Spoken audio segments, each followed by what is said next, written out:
Most discussions of financial obligation focus on the visible cost, the number on the statement, the percentage of income, the years remaining on the contract. But the first thing an obligation takes is not money. It takes attention. And attention, once committed, does not return in full. Every recurring financial commitment installs a small process in the mind, a background task that monitors, calculates, and anticipates. It runs whether you are working, resting, or speaking with someone you love. You may not notice it directly. You notice only the residue. A faint tension before opening an account, a reluctance to plan, a quiet fatigue that has no obvious source. This is the first cost of financial obligation. Not the payment itself, but the cognitive capacity steadily traded away to maintain systems that offer limited upside. The mind has a finite amount of working bandwidth at any given moment. Decisions, memory, focus, and emotional regulation all draw from the same reserve. When a portion of that reserve is permanently allocated to managing obligations, the remainder is what you have left for everything else. This is why people carrying heavy commitments often describe feeling mentally slower, even when nothing in their day has changed. The slowness is not imagined.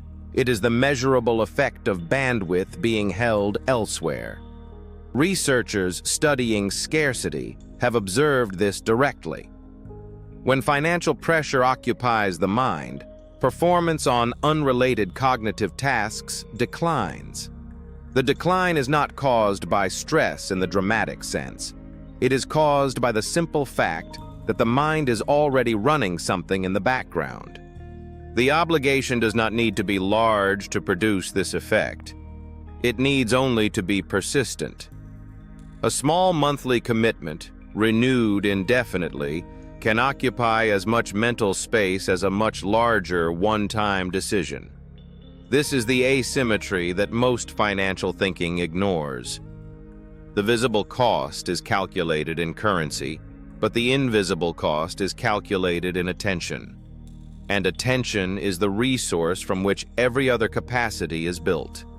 Consider what cognitive bandwidth actually enables.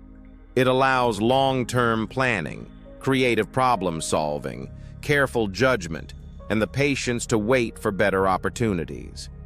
These are the very capacities required to escape the conditions that created the obligation in the first place.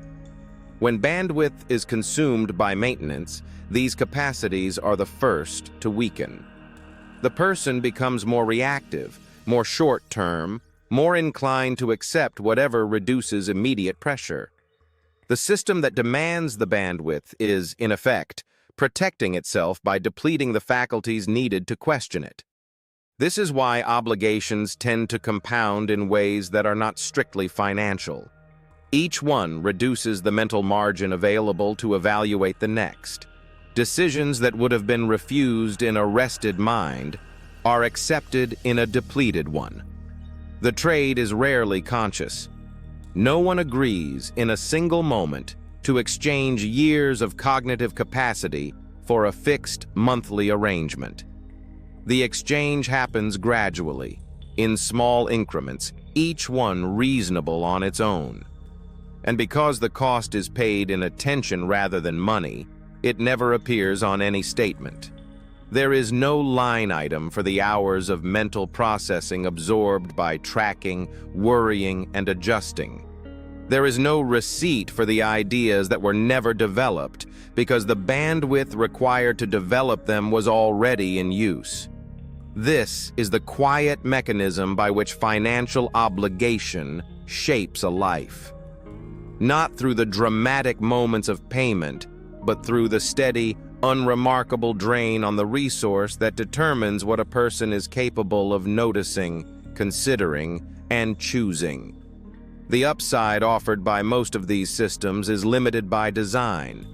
They are structured to extract a reliable stream of value over a long period, in exchange for something that depreciates, expires, or becomes ordinary. The arrangement is rarely framed as a trade of cognitive capacity, but that is what it is.